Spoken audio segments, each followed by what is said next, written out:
Brother Wayne, quick description of how these IDCs work is if you look down the throat in that channel, you can see that there's a pair of blades, blade on each side,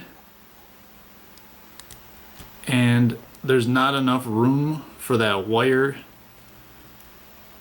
to push down without being stripped partially away by those blades.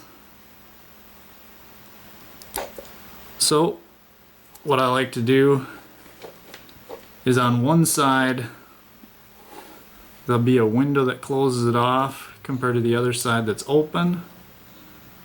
So just put a little curl on there so that the tip is on the closed side.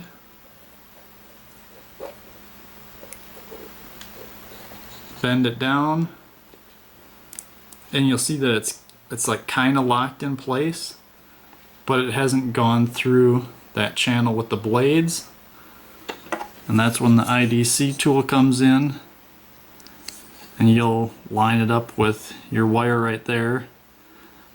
Now I'm not gonna do it, but when you pound that in, then it will do essentially the crimping for you when this wire has not been stripped. Hope that helps you.